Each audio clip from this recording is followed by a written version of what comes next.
Amen. Praise the Lord. ದೇವರ ನಾಮಕ್ಕೆ ಸ್ತೋತ್ರವಾಗಲಿ. Hallelujah. Hallelujah. எத்தனை பேர் சந்தோஷமா இருக்கிறீங்க கர்த்தருடைய சமூகத்திலே? ಎಷ್ಟು ಜನ ದೇವರ ಸನ್ನಿಧಿಯಲ್ಲಿ ಸಂತೋಷವಾಗಿದ್ದೀರಾ? வேதம் சொல்லுகிறது, ದೇವರ ವಾಕ್ಯ ಈ ರೀತಿ ಹೇಳ್ತದೆ, ஆகாமிய கூடாரங்களில் 1000 நாட்கள் வாசம் பண்ணுகிறதை பார்க்கிலும் கர்த்தருடைய வீட்டில் குடியிருக்கிற ஒரு நாள் நல்லது. ಸಾಮಾನ್ಯವಾದ ಮನೆಗಳಲ್ಲಿ 1000 ದಿನಗಳು ಇರುವುದಕ್ಕಿಂತ ದೇವರ ಗುಡಾರದಲ್ಲಿ ಒಂದು ದಿನ ಇರುವಂತದ್ದು ಲೇಸು ಅಂತ ಹೇಳ್ತಾರೆ. இப்படியாக சங்கீதக்காரன் சொல்லுகிறான், கர்த்தருடைய ஆலயத்தின் வாசற்படியில காத்திருப்பதை நான் தெரிந்து கொள்வேன். ಈ ರೀತಿಯಾಗಿ ಕೀರ್ತನಕಾರ ಹೇಳ್ತಾ ಇದ್ದಾನೆ, ನಾನು ದೇವರ ಸನ್ನಿಧಿಯಲ್ಲಿ ಇರುವಂತದನ್ನು ಆರಿಸಿಕೊಳ್ತೇನೆ. Amen. Amen. Hallelujah. Hallelujah. It is our choice that we come and rejoice in the presence of the Lord. ದೇವರ ಸನ್ನಿಧಿಯಲ್ಲಿ ನಾವು ಬಂದು ಆನಂದಿಸುವಂತದ್ದು ನಿಜವಾಗಿಯೂ ಅದನ್ನು ಆಯ್ಕೆ ಮಾಡುವಂತದ್ದು. ಎಲ್ಲ ಉತ್ಸಾಹமாக கர்த்தரை ஆராதித்தோம், சந்தோஷமாக கர்த்தரை ஆராதித்தோம். ನಾವೆಲ್ಲರೂ ಸಂತೋಷವಾಗಿ ಉತ್ಸಾಹದಿಂದ ದೇವರನ್ನು ಆರಾಧಿಸಿದ್ದೇವೆ. கர்த்தருடைய வார்த்தையை சந்தோஷமாக நாம் கேட்க இங்கே இருக்கிறோம். ದೇವರ ವಾಕ್ಯವನ್ನು ಸಂತೋಷವಾಗಿ ಕೇಳುವುದಕ್ಕೆ ನಾವಿದ್ದೇವೆ. Our joy and our priority is in the Lord. Amen. ನಮ್ಮ ಸಂತೋಷ, ನಮ್ಮ ಒಂದು ಪ್ರಾಮುಖ್ಯತೆ ದೇವರಲ್ಲಿದೆ. Amen. Hallelujah. Hallelujah. Hallelujah. Hallelujah. சரி, இந்த பிரசங்கத்தை நான் ஆரம்பிக்கிறதுக்கு முன்பாக ನಾನು ಈ ವಾಕ್ಯವನ್ನು ಪ್ರಾರಂಭ ಮಾಡೋದಕ್ಕೆ ಮುಂಚಿತವಾಗಿ நம்ம எல்லாருக்கும் நிறைய பேருக்கு தெரிஞ்ச ஏற்கனவே கேட்ட ஒரு கதையை நான் சொல்லி ಆರಂಭಿக்க ನಮ್ಮೆಲ್ಲರೂ ಗೊತ್ತಿರುವಂತ ಈಗಾಗಲೇ ಕೇಳಿಸಿಕೊಳ್ಳಿರುವಂತ ಒಂದು ಕಥೆ ನಾನು ಹೇಳೋದಕ್ಕೆ ಇಷ್ಟಪಡ್ತೇನೆ. ஒரு ஊர்ல ஒரு சபை இருந்தது. ಒಂದು ಊರಲ್ಲಿ ಒಂದು ಸಭೆ ಇತ್ತು. அந்த சபை, ಆ ಸಭೆಯು நல்ல வளர்ந்து கொண்டிருந்த ஒரு சபை. சின்ன சபை தான், ஆனால் வளர்ந்துட்டு இருந்த சபை.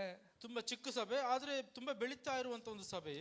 அந்த சபைக்கு பக்கத்திலேயே ஒரு பார் ஒன்று தொடங்கினாங்க. ಆ ಸಭೆಯ ಪಕ್ಕದಲ್ಲಿಯೇ ಒಂದು ಬಾರ್ ಇತ್ತಂತೆ. அந்த பார் தொடங்கினதுனால அந்த பார்ல சத்தமான மியூசிக் போடுவாங்க, லவுட் மியூசிக் போடுவாங்க. சில நேரத்தில் ஆராதனைக்கும் அதுக்கும் ரொம்ப டிஸ்டர்பன்ஸா இருக்கிற ஒரு சூழ்நிலை இருந்தது. ಆ ಬಾರ್ ಅಲ್ಲಿ ಇದ್ದದ್ರಿಂದ ಅನೇಕ ಬಾರಿ ತುಂಬಾ ಜೋರಾಗಿ ಹಾಡುಗಳನ್ನ ಹಾಕ್ತಾ ಇರುವಂತವರಾಗಿದ್ದಾರೆ ಬಾರ್ನಲ್ಲಿ. ಅದರಿಂದ ಆರಾಧನೆ ಕೂಡ ತೊಂದರೆ ಆಗ್ತಾ ಇತ್ತು. ಆದ್ರಿಂದ இந்த ஜனங்க எல்லாரும், சபை விசுவாசிகள் எல்லாரும் என்ன பண்ணாங்க, சிலர் போய் பேசவும் செஞ்சாங்க. ಅದರಿಂದ ಈ ಕೆಲವು ವಿಶ್ವಾಸಿಗಳು ಸಭೆಯ ಜನರೆಲ್ಲ ಹೋಗಿ ಆ ಬಾರ್ ಅವ್ರ ಹತ್ರ ಕೂಡ ಮಾತಾಡಿದ್ರು. ಕೇಳ್ಕರ ಮಾದರಿ ಇಲ್ಲ, ಬಾರ್ ನಾನು ಬಾರ್ ನಡೆದ್ರೆ ನೀವು ಚರ್ಚ್ ನಡೆಸಿಕೋங்க. ಅವರು ಬಾರ್ನವ್ರು ಕೇಳಿಸ್ಕೊಳ್ಳಿಲ್ಲ, ನಾವು ಬಾರ್ ನಡೆಸ್ತಾ ಇದ್ದೇವೆ, ನೀವು ಸಭೆ ನಡೆಸಿ ಅಂತ ಹೇಳ್ತಾ ಇದ್ರು. அப்படியே கொஞ்ச நாட்கள் போனது.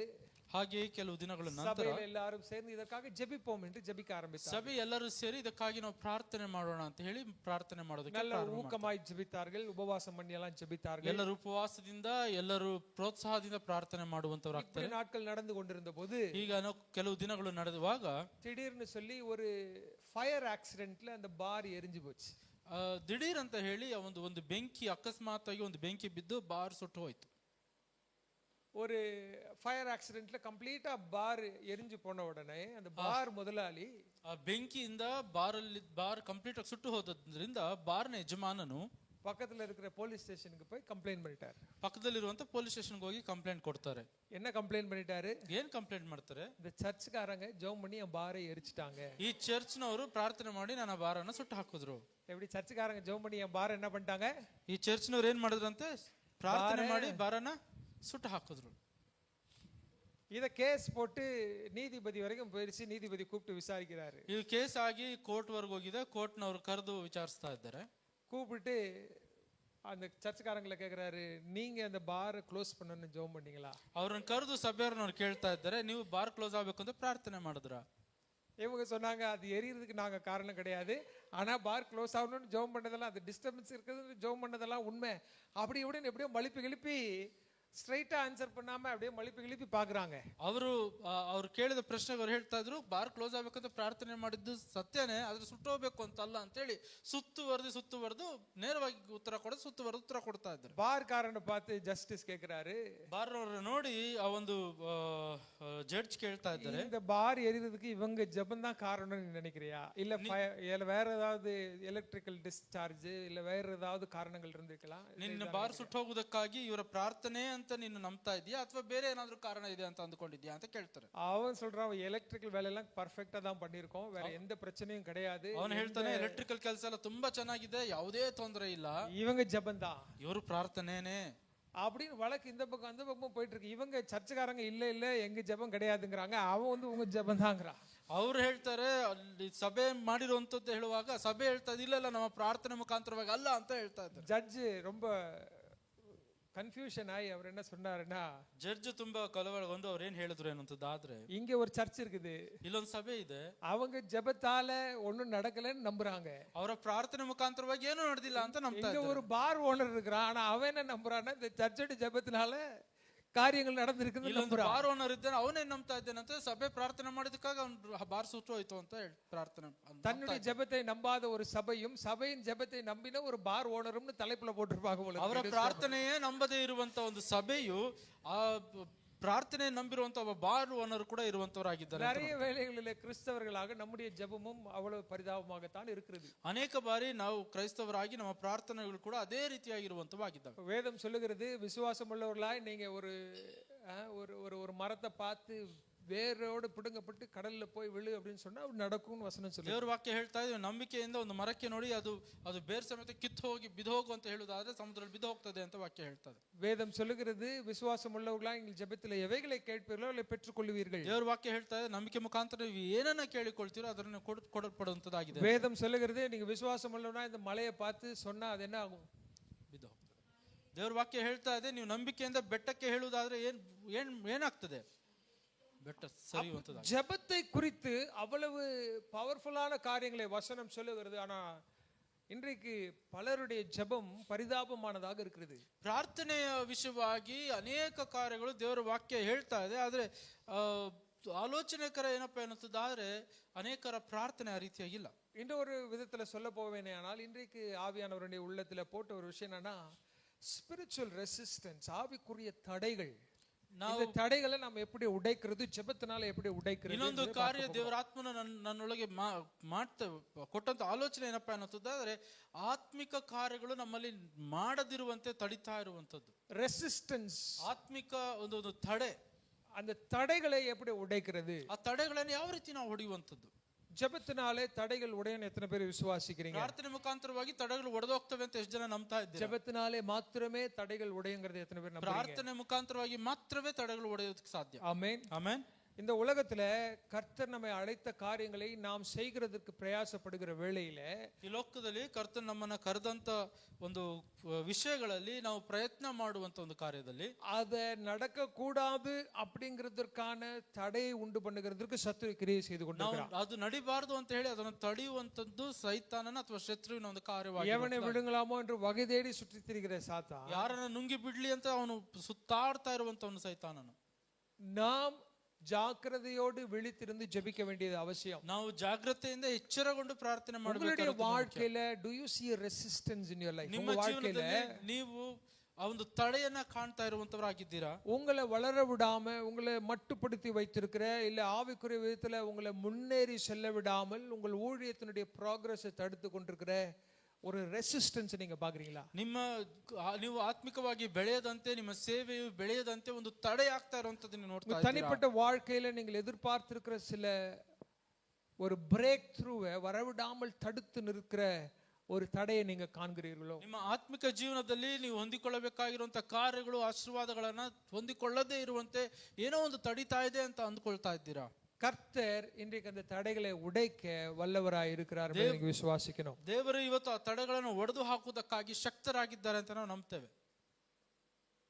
சரி, அந்த தடைகளை நாம் என்ன செய்யணும் அப்படின்னா, கர்த்தருடைய சமூகத்தில் ஒப்புக்கொடுத்து ஜெபிக்கிறது மாத்திரம் இல்லாம சில காரியங்களை நாமும் செய்ய வேண்டும். ಆ ತಡೆಗಳನ್ನ ನಾವೇನ್ ಮಾಡಬೇಕು ಎನ್ನುತ್ತದಾದ್ರೆ, ದೇವರ ಸನ್ನಿಧಿಯಲ್ಲಿ ಹೋಗಿ ಪ್ರಾರ್ಥನೆ ಮಾಡೋದು ಮಾತ್ರವಲ್ಲದೆ ಕೆಲವು ಕಾರ್ಯಗಳನ್ನು ಕೂಡ ನಾವು ಮಾಡಬೇಕಾಗಿದೆ. அதை தான் நான் பார்க்க போகிறோம். ಅದೇ ನಾವು ನೋಡುವಂತವರಾಗಿದ್ದೇವೆ. ரெண்டு காரியங்களை இன்றைக்கு உங்கள் முன்பாக வைத்து அதற்கு பின்பாக நாம் ஜெபிப்போம். ಎರಡು ಕಾರ್ಯಗಳನ್ನು ನಿಮ್ಮ ಮುಂದೆ ಇಟ್ಟು ಆನಂತರ ಪ್ರಾರ್ಥನೆ ಮಾಡುವಂತವರಾಗೋಣ. முதலாவதாக ஏசாயா 59வது அதிகாரம், ಮೊದಲನೇದಾಗಿ ಯೆಶಾಯನ ಗ್ರಂಥ 59ನೇ ಅಧ್ಯಾಯ, முதல் சில வசனங்களை வாசியுங்கள். ಮೊದಲು ಕೆಲವು ವಾಕ್ಯಗಳನ್ನು ಓದಿಕೊಳ್ಳುವಂತವರಾಗೋಣ. 59ನೇ ಅಧ್ಯಾಯ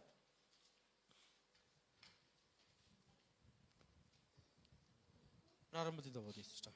59வது அதிகாரம் 1-2 வசனங்களை வாசிங்க. ಮೊದಲ 2 ವಚನಗಳು, 59ನೇ ಅಧ್ಯಾಯ ಮೊದಲ 2 ವಚನಗಳು.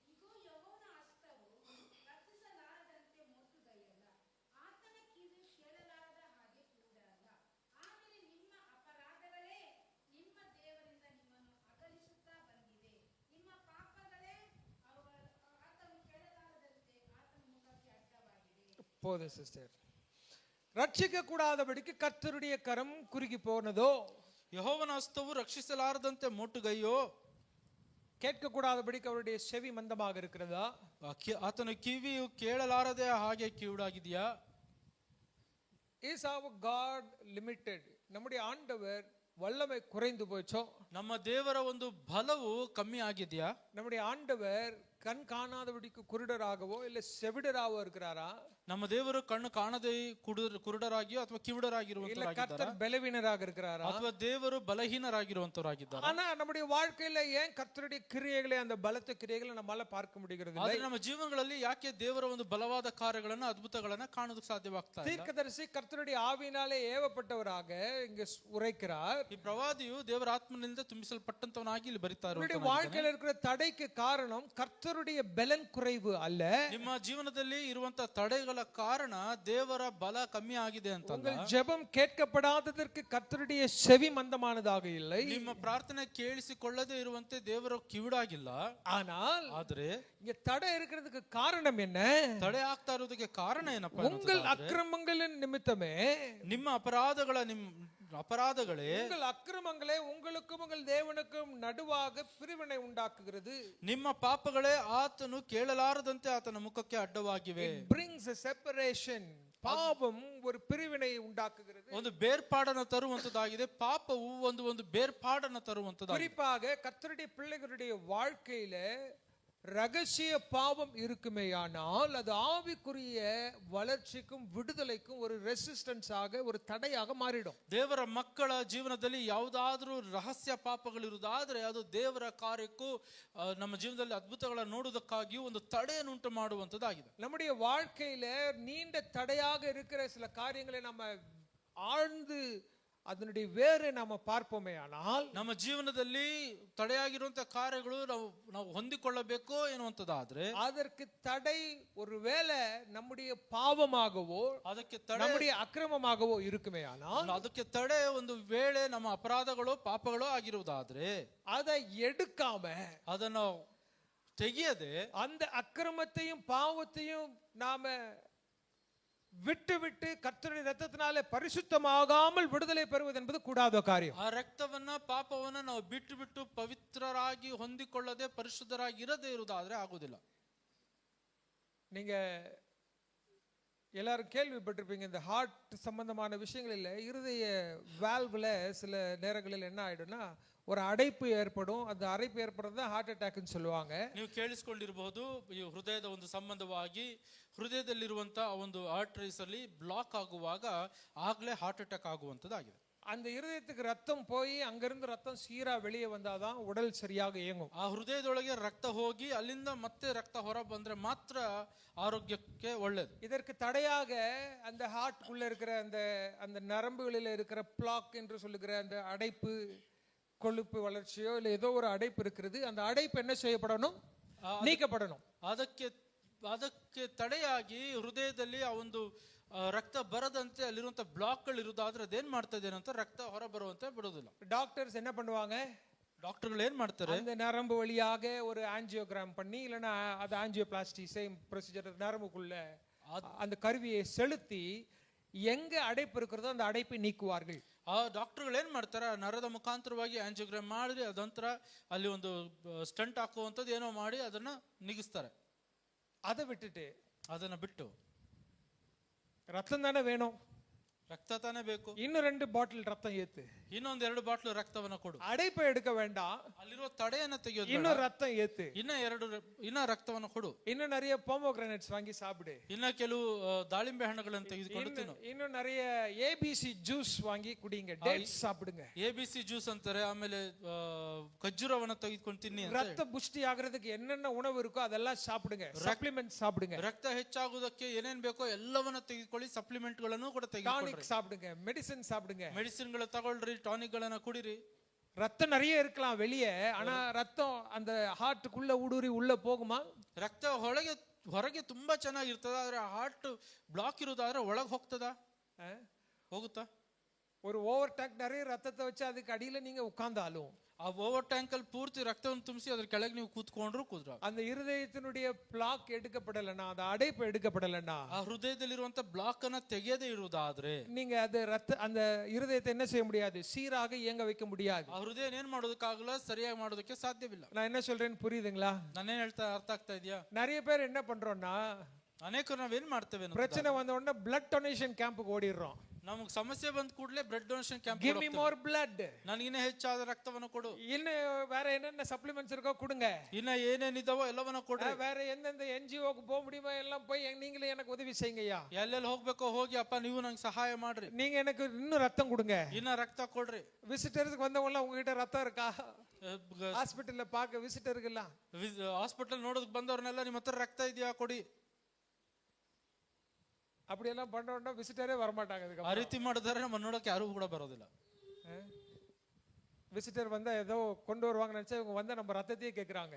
ವಿಸಿಟರ್ ಬಂದ್ರೆ ಏನೋ ತಗೊಂಡ್ಬರ್ತಾರೆ ಅಂತ ಅನ್ಕೊಳ್ಕೋದ್ರೆ ಹೋದ್ರೆ ಅವ್ರ ರಕ್ತವನ್ನ ಕೇಳಿ செய்ய வேண்டியது என்ன, ಏನ್ ಮಾಡ್ಬೇಕಾಗಿದೆ, அந்த இருதயத்துல இருக்கிற அடைப்பை நீக்கணும். ಆ ಹೃದಯದಲ್ಲಿರುವಂತ ಒಂದು ತಡೆಯನ್ನ ತೆಗೆದು ಹಾಕ್ಬೇಕು. அந்த தடையை நீங்க டாக்டர் எப்படி நீக்கணுமோ அதை அவர் சரியாக செய்து ಆ முடித்தால், ತಡೆಯನ್ನ ಡಾಕ್ಟರ್ ಯಾವ ರೀತಿ ತೆಗಿಬೇಕೋ ಅದನ್ನ ಕರೆಕ್ಟ್ ಆಗಿ ತೆಗಿತಾರೆ. அது எடுத்த உடனே ரத்தம் என்ன ஆயிடும், ரத்த ஓட்டம் சீராகிவிடும்.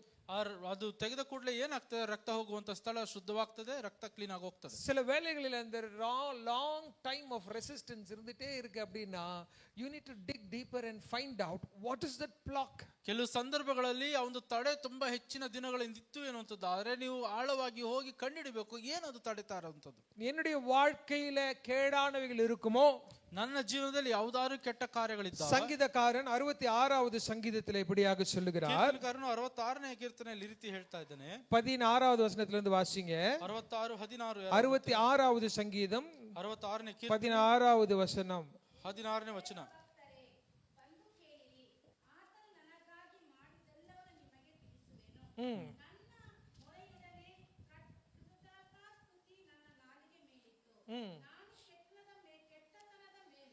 என் இருதயத்தில் அக்கிரமத்தை கொண்டிருந்தேனே, ஆனால் வாசிங்க சிஸ்டர் 18.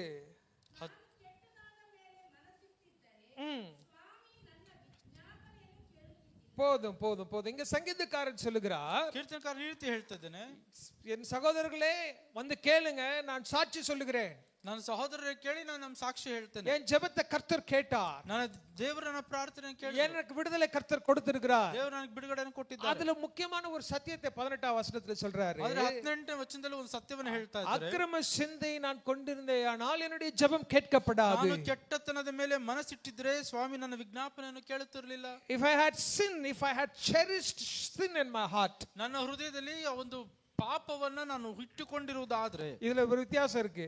இங்கிலீஷ் பைபிள் அழகா சொல்லுது, if I have cherished sin in my heart. ಅಲ್ಲಿ ಒಂದು ವ್ಯತ್ಯಾಸ ಇದೆ. ಇಂಗ್ಲಿಷ್ ಬೈಬಲ್ ಈ ರೀತಿ ಹೇಳ್ತಾ ಇದೆ, ಪಾಪವನ್ನು ನನ್ನ ಹೃದಯದಲ್ಲಿ ನಾನು ಇಷ್ಟಪೂರ್ವಕವಾಗಿ ಇಟ್ಟುಕೊಂಡಿರುವುದಾದ್ರೆ. Not that I have sin in my heart, if I cherish sin in my heart.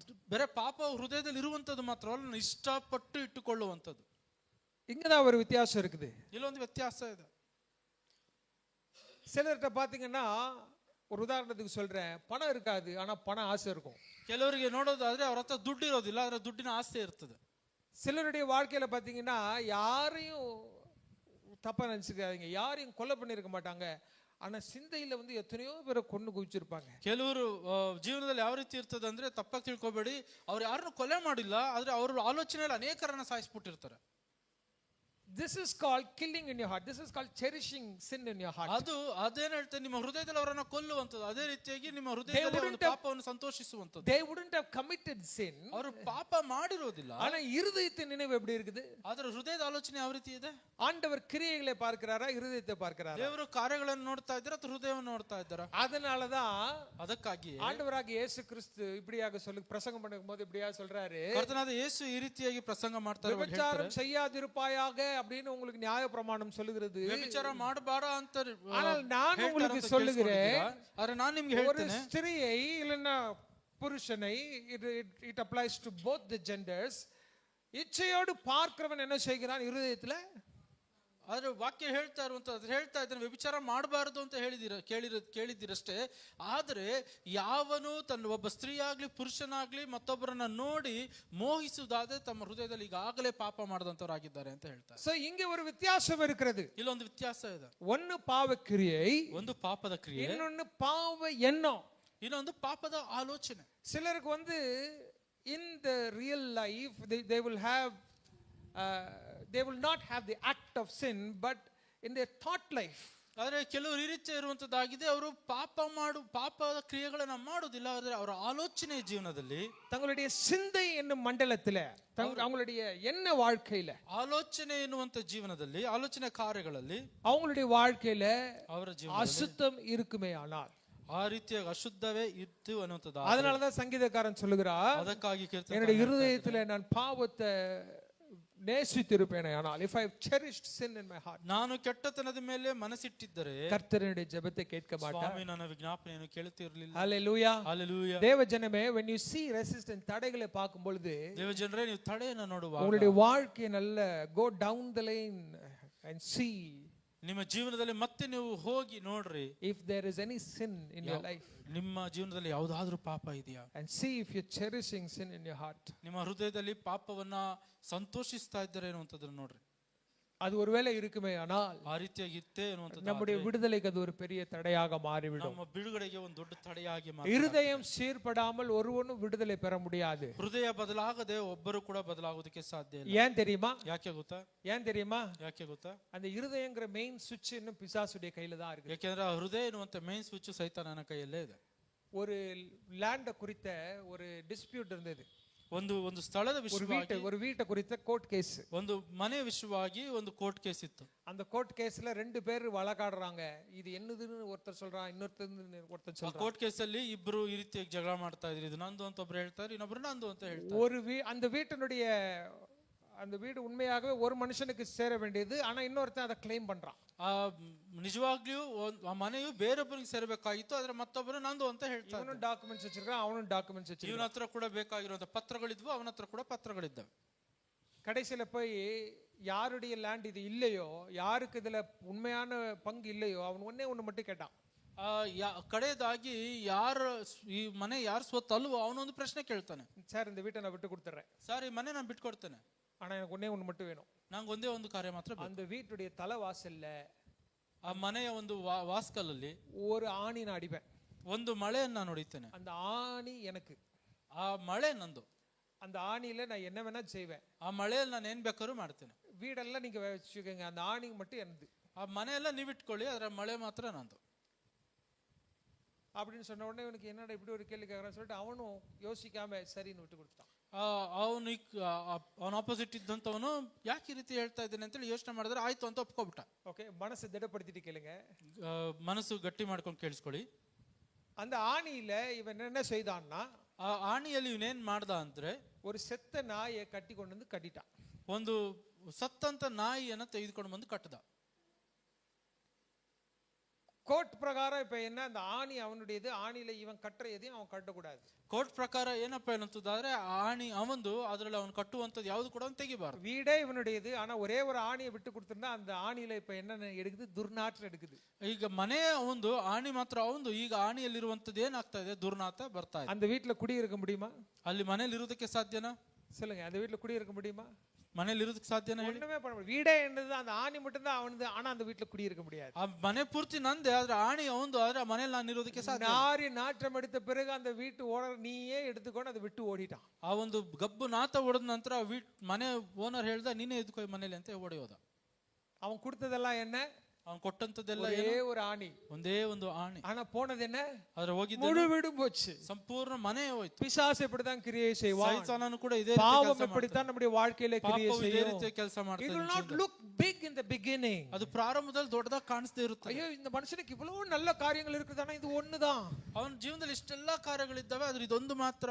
வசனம் சொல்லுகிறது இல்லையா, செத்த ஒரு ஈ பரிமள தைலக்காரனுடைய எல்லா தைலத்தையும் நாரி கெட்டு போக பண்ணும். ವಾಕ್ಯ ಹೇಳ್ತಾ ಇದೆ, ಸತ್ತಂತ ಒಂದು ನೊಣ ಒಂದು ಒಳ್ಳೆ ಒಂದು ಎಣ್ಣೆಯಲ್ಲಿ ಹಾಕಿದ್ರೆ ಎಲ್ಲವೂ ಕೂಡ ಹಾಳಾಗಿ ಹೋಗ್ತದೆ ಅಂತ. வசனம் சொல்லுது இல்லையா, செத்த ஈ பரிமள தைலத்தையும் பர்ஃப்யூமே கெடுத்துருமா. ವಾಕ್ಯ ಹೇಳ್ತಾ ಇದೆ ಆ ಒಂದು ಸತ್ತಂತ ಒಂದು ನೊಣ ಆ ಒಂದು ಪರಿಮಳ ಎಣ್ಣೆಯನ್ನ ಕೆಡಿಸುತ್ತದೆ ಅಂತ. வசனம் சொல்லுகிறது அப்படியே மனுஷனுடைய சொற்ப மதியினமும் இருக்கும். ಅದೇ ರೀತಿಯಾಗಿ ವಾಕ್ಯ ಹೇಳ್ತಾ ಇದೆ ಮನುಷ್ಯನ ಪರಿಸ್ಥಿತಿ, மனுஷனுடைய இருதயத்தில் இருக்கிற தீங்கான சிந்தனை, பாவ சிந்தனை அப்படியாக இருக்கும். ಮನುಷ್ಯನ ಹೃದಯದಲ್ಲಿರುವಂತ ಕೆಟ್ಟ ಆಲೋಚನೆಯು ಪಾಪದ உலகத்தின் கண்களுக்கு மறைக்கப்பட்ட மனுஷனுடைய ரகசிய பாவம் அப்படித்தான் இருக்கும். ಎಲ್ಲರ ಕಣ್ಣುಗಳಿಗೆ ಕಾಣಿಸದೇ ಇರುವಂತ ಮನುಷ್ಯನ ಪಾಪವು ಅದೇ ರೀತಿಯಾಗಿರುತ್ತೆ. பிசாசுக்கு அது இடம் கொடுக்கிறதாக அமைந்து விடும். ஆகையினால தடைகளை அது உண்டு பண்ணிவிடும். ಸೈತಾನನಿಗೆ ಅದು ಅವಕಾಶವನ್ನು ಕೊಡುವಂತದಾಗಿದೆ, ಅದರಿಂದ ತಡೆಗಳು ಬರುವಂತವಾಗಿದ್ದಾವೆ. அல்லேலூயா. ಹಲ್ಲೆಲೂಯಾ. இன்னைக்கு தேவ பிள்ளைகளே, நம்முடைய இருதயத்துல கர்த்தருடைய ஆவியானவர் பேசுவாரே ஆனால், ದೇವರ ಮಕ್ಕಳೇ, ನಮ್ಮ ಹೃದಯದಲ್ಲಿ ದೇವರ ಆತ್ಮನು ಮಾತಾಡುವುದೇ உங்களுடைய வாழ்க்கையில இருக்கிற ரகசிய பாவங்களை ஆவியானவர் வெளிப்படுத்துவாரே ನಿಮ್ಮ ஆனால், ಜೀವನದಲ್ಲಿ ದೇವರ ಆತ್ಮರು ಆ ಒಂದು ರಹಸ್ಯ ಪಾಪಗಳನ್ನು அதை விட்டு விடுகிறதற்கு இன்றைக்கு ஒரு தீர்மானம் எடுப்போம். ಅದನ್ನ ಬಿಟ್ಟು ಬಿಡೋದಕ್ಕಾಗಿ ಇವತ್ತೊಂದು ತೀರ್ಮಾನ ತೆಗೆದುಕೊಳ್ಳೋಣ. தடைகளை உடைக்கிற தேவன் நமக்கு முன்பாக சென்று கோணலானவைகளை செவ்வையாக்குவாராக. ತಡೆಗಳನ್ನು ಒಡೆಯುವಂತ ದೇವರು ನಮ್ಮ ಮುಂದೆ ಇರುವಂತವರಾಗಿದ್ದಾರೆ. அடுத்தது தானியேலின் புஸ்தகம். முதலாவது நம்முடைய வாழ்க்கையில தடையாக வருகிறது பாவம், பாவ சிந்தனை இருக்குமே ஆனால், ಆದ ನಂತರ ದಾನಿಯೇಲ್ ಪುಸ್ತಕ ನೋಡುವಾಗ ಮೊದಲನೇದು ನಮ್ಮ ಜೀವನದಲ್ಲಿ ಇರುವಂತದ್ದು ಪಾಪದ ಆಲೋಚನೆ ಇರಬಹುದು. தானியேல் 10வது அதிகாரத்துல நம்ம இரண்டாவது காரியத்தை பார்க்கிறோம். ದಾನಿಯೇಲ 10ನೇ ಅಧ್ಯಾಯದಲ್ಲಿ ಎರಡನೇ ಕಾರ್ಯವನ್ನು ನೋಡ್ತೇವೆ. 10வது வசனத்துல 10வது அதிகாரத்துல வசனம் சொல்லுகிறது, 10ನೇ ಅಧ್ಯಾಯದಲ್ಲಿ ವಚನ ಹೇಳ್ತಾ ಇದೆ, 2வது வசனம், அந்த நாட்களிலே தானியேலாகிய நான் 3 வாரம் அளவும் துக்கித்துக் கொண்டிருந்தேன். ಎರಡನೇ ವಚನ ಹೇಳ್ತಾ ಇದೆ, ಆ ಕಾಲದಲ್ಲಿ ದಾನಿಯೇಲನಾದ ನಾನು 3 ವಾರ ಶೋಕಿಸುತ್ತಿದ್ದೆನು. 3 வாரங்களாகிய அந்த நாட்களிலே அந்த நாட்கள் நிறைவேறும் மட்டும் ருசிகரமான அப்பத்தை நான் புசிக்கவும் இல்லை, இறைச்சியின் திராட்சரசம் என் வாய்க்குள் போனதும் இல்லை, நான் பரிமள தைலத்தை பூசிக்கொள்ளவும் இல்லை. 3 ವಾರ ಮುಗಿದ ತನಕ ನಾನು ರುಚಿ ಪದಾರ್ಥವನ್ನು ತಿನ್ನಲಿಲ್ಲ, ಮಾಂಸವನ್ನು ದ್ರಾಕ್ಷರಸವನ್ನು ನನ್ನ ಬಾಯಲ್ಲಿ ಹಾಕಲಿಲ್ಲ, ಎಣ್ಣೆಯನ್ನು ಹಚ್ಚಿಕೊಳ್ಳಲಿಲ್ಲ. அவன் உபவாசித்துக் கொண்டிருக்கிறான். ಅವನು ಉಪವಾಸ ಮಾಡ್ತಾ ಇದ್ದ. காரணம் என்னன்னா, அவன் கண்ட ஒரு மகா பெரிய தரிசனம். ಈ ಕಾರಣ ಏನಪ್ಪಾ ಅಂತಂದ್ರೆ ಅವ್ನು ನೋಡಿದಂತ ಒಂದು ದೊಡ್ಡ ದರ್ಶನ. அது நிமித்தமாய் அவன் துக்கித்து அவன் தேவ சமூகத்துல காத்திருக்கிறான். ಅದರ ನಿಮಿತ್ತವಾಗಿ ಅವನು ದುಃಖಿಸಿ ದೇವರ ಸನ್ನಿಧಿಯಲ್ಲಿ ಕಾಯ್ತಾ ಇದ್ದಾನೆ. அப்படி காத்து கொண்டிருக்கிற வேளையில ಆ ರೀತಿಯಾಗಿ ಕಾಯ್ತಾ ಇರುವಂತ 3 வாரமாக காத்து கொண்டிருக்கிறார். 3 ವಾರ ಕಾಯ್ತಾ ಇರುವಂತ. அப்பொழுது 8வது வசனத்துல பாருங்க, 8வதுல 9வது வசனம். ಆಗ 9ನೇ ವಚನದಲ್ಲಿ ನಾವು ನೋಡ್ತೇವೆ. 8வது வசனத்திலே வாசிக்கிறேன். 8ರಿಂದ ಓದ್ರಿ.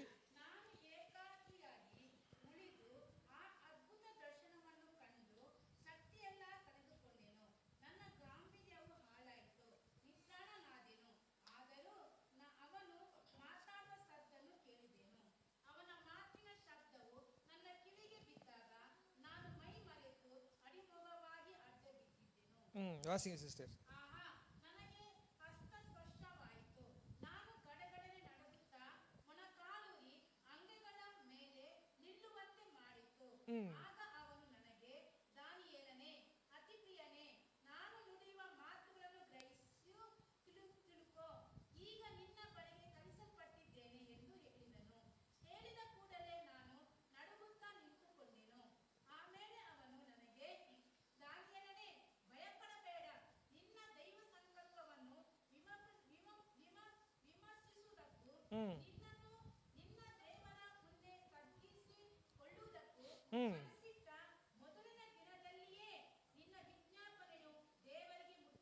போதும் சிஸ்டர். ಆಮೆನ್.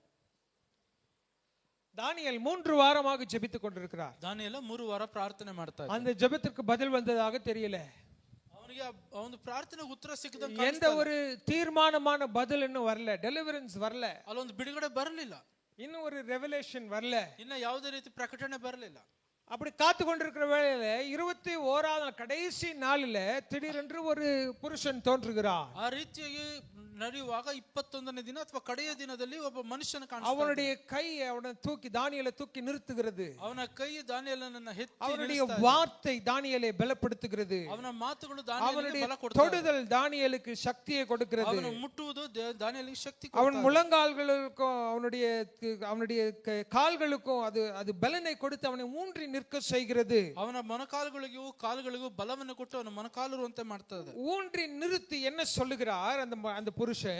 ಅವನು ಆ ರೀತಿ ನಿಂತು ಆ ಮನುಷ್ಯನ ಏನ್ ಹೇಳ್ತಾ ಇದ್ದಾನೆ, நீ என்னைக்கு ஜெபம் பண்ணணும்னு முழங்கால் படியிட்டு உன்னுடைய சிந்தையை கர்த்தருக்கு நேராக திருப்பி முழங்கால் ஊன்றினாயோ, அந்த முதல் நாளிலேயே உனக்கான பதில் பரலோகத்திலிருந்து வந்து விட்டது. ಅವನು ಈ ರೀತಿ ಹೇಳ್ತಾನೆ, ನೀನು ಯಾವತ್ತು ನಿನ್ನ ತಗ್ಗಿಸಿಕೊಂಡು ದೇವರ ಸನ್ನಿಧಿಯಲ್ಲಿ ಮೊಣಕಾಲೂರಿ ಪ್ರಾರ್ಥನೆ ಮಾಡಿದೆಯೋ ಆವತ್ತೇ ನಿನ್ನ ಪ್ರಾರ್ಥನೆ ಉತ್ತರ ಸಿಕ್ಕಿತು. நீ உன் மனதை செலுத்தின முதல் நாள் முதற்கொண்டு முதல் நாளிலிருந்தே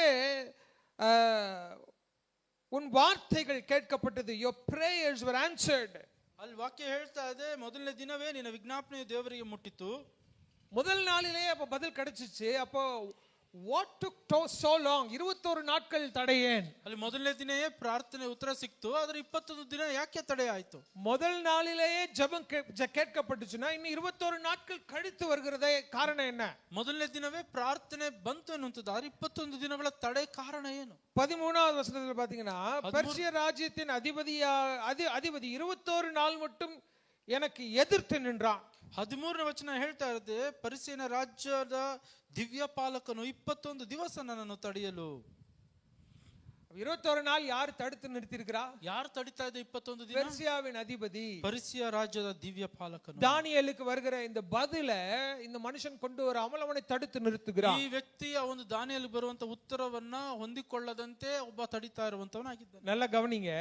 ಗಮನ ಇಟ್ಟು ಕೇಳಿಸ್ಕೊಳ್ಳಿ. தானியேல் இங்க உபவாசித்து ஜெபிக்கிறார். ದಾನಿಯೇಲ ಉಪವಾಸದಿಂದ ಪ್ರಾರ್ಥನೆ ಮಾಡ್ತಾ ಇದ್ದಾನೆ. என்ன உபவாசம் பண்றாரு? ಏನು ಉಪವಾಸ? ருசியான பதார்த்தம் ஒன்றும் சாப்பிடவில்லை, ರುಚಿಯಾಗಿರುವಂತದ್ದು ಯಾವುದು ತಿಂತಾ நல்ல ಇಲ್ಲ, வஸ்திரம் ஒண்ணு உடுத்தல, ಒಳ್ಳೆ ಬಟ್ಟೆಗಳನ್ನು ಹಾಕ್ತಾ ಇಲ್ಲ, மாம்சமோ திராட்சரசமோ அவர் எடுத்துக்கொள்ளல, ಮಾಂಸವನ್ನೋ ದ್ರಾಕ್ಷರಸವನ್ನ ತೆಗೆದುಕೊಳ್ತಾ ಇಲ್ಲ, நல்ல பர்ஃபியூம் போட்டுக்கல, ಒಳ್ಳೆ ಒಂದು ಸುಗಂಧ ವಾಸನೆ தேவனுடைய சமூகத்திலே உட்கார்ந்து அவர் ஜெபித்துக் கொண்டிருக்கிறார். ದೇವರ ಸನ್ನಿಧಿಯಲ್ಲಿ ಕುಳಿತು ಪ್ರಾರ್ಥನೆ ಮಾಡ್ತಾ முகம் ಇದ್ದಾನೆ. குப்புற விழுந்து கர்த்தரை பணிந்து கொண்டு கர்த்தாவே என்று அவருடைய சமூகத்தில் காத்து கிடக்கிறார். ತಗ್ಗಿಸಿಕೊಂಡು ದೇವರ ಸನ್ನಿಧಿಯಲ್ಲಿ ದೇವರೇ ಅಂತ ಹೇಳಿ ದೇವರ இந்த ಸನ್ನಿಧಿಯಲ್ಲಿ 21 நாட்கள் என்ன நடக்கிறது? இன்னொரு மண்டலத்துல என்ன நடக்குதுன்னு பாத்தீங்கன்னா, கர்த்தருடைய சமூகத்திலிருந்து இவருக்கு பதிலை கொண்டு வருகிற ஒரு புருஷன் இருக்கிறான்.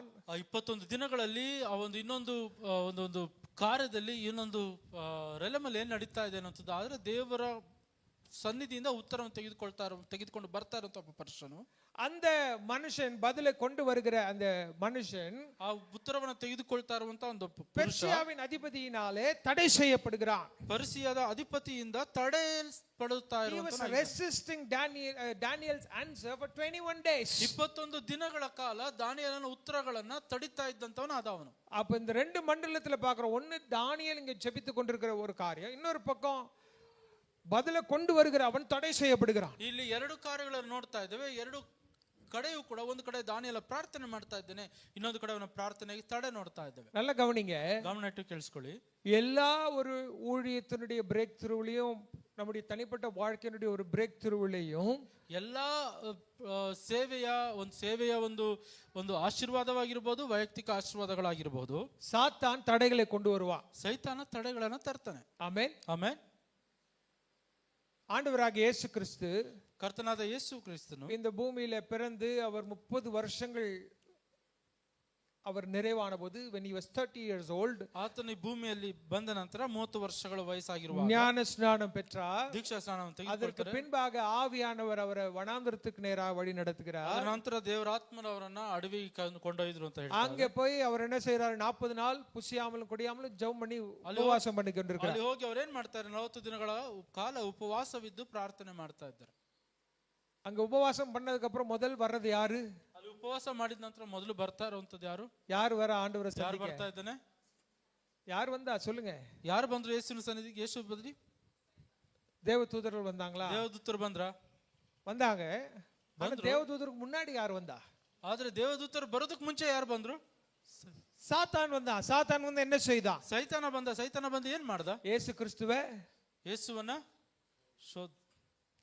நம்ம பார்க்கிறது மத்தேயுல சொல்லப்படுற அந்த 3 சோதனைகளை அவன் கொண்டு வரத பார்க்கிறோம். ನಾವು ನೋಡುವುದಾದ್ರೆ ಮತ್ತೇನಲ್ಲಿ ಹೇಳುವಂತ 3 ಶೋಧನೆಗಳೇ ನೋಡ್ತೇವೆ. மார்க் சுவிசேஷத்தில் இப்படியாக சொல்லுகிறது, 40 நாள் அல்லவும் அவர் சோதிக்கப்படுகிறதற்காக தேவ ஆவியானவரால் வனாந்தரத்துக்கு கொண்டு போகப்பட்டார். ಮಾರ್ಕ್ನ ಹೇಳ್ತಾ ಇದೆ 40 ದಿನಗಳ ಕಾಲ ಅವನು ಶೋಧಿಸಲ್ಪಡುವುದಕ್ಕಾಗಿ ದೇವರ ಆತ್ಮನ ಅವರನ್ನ ಅಡವಿ ಕೊಂಡೊಯ್ದನು ಅಂತ So ಹೇಳ್ತಾರೆ. that gives us a picture of, ಅದು ನಮಗೆ ಏನನ್ನ ತೋರ್ಪಡಿಸ್ತದೆ? ஒரே ஒரு முறை கல்ல கொண்டு வந்து சாத்தான் வந்து அது அப்பமாக்குன்னு சொல்லல. ಒಂದೇ ಒಂದು ಬಾರಿ ಸೈತಾನ ಕಲ್ಲಂತೆ ತೆಗೆದುಕೊಂಡು ಬಂದು ಇದನ್ನ ರೊಟ್ಟಿ ಮಾಡುವಂತ ಹೇಳಿಲ್ಲ. அந்த படக்காட்சியில காண்பிக்கப்படுகிறது போல ஒரே ஒரு முறை டெம்ப்டேஷன் இல்ல. அது ಆ ಒಂದು ಚಿತ್ರದಲ್ಲಿ ನೋಡಿಸೋ ಪ್ರಕಾರವಾಗ ಒಂದು ಬಾರಿ ಬಂದಂತ ಒಂದು ಟೆಂಪ್ಟೇಷನ್ ಅಲ್ಲ. It was a 40-day long temptation. ಅದು 40 ದಿನಗಳ ಇಡೀ ಇದ್ದಂತ ಒಂದು ಶೋಧನೆ. ಆಮೆನ್. ಆಮೆನ್. நமக்கு ஒரே ஒரு முறை டெம்டேஷன் ஜெயிக்கணும்னா ஜெயிச்சுட்டு போயிடலாம். ನಾವು ಒಂದೇ ಒಂದು ಬಾರಿ ಆ ಶೋಧನೆ ಜಯಿಸೋದು ಅಂದ್ರೆ ಜಯಿಸ್ಕೊಂಡು ಹೋಗ್ಬೋದು. ஆனா விஷயம் என்னன்னா பிசாசு அவ்வளவு சீக்கிரம் தோல்வியை ஒத்துக்க மாட்டான். ಆದ್ರೆ ಸಂಗತಿ ಏನಪ್ಪಾ ಅಂತಂದ್ರೆ ಸೈತಾನನು ಅಷ್ಟು ಬೇಗ ಸೋಲನ್ನು அவன் நம்மள மாதிரி இல்ல.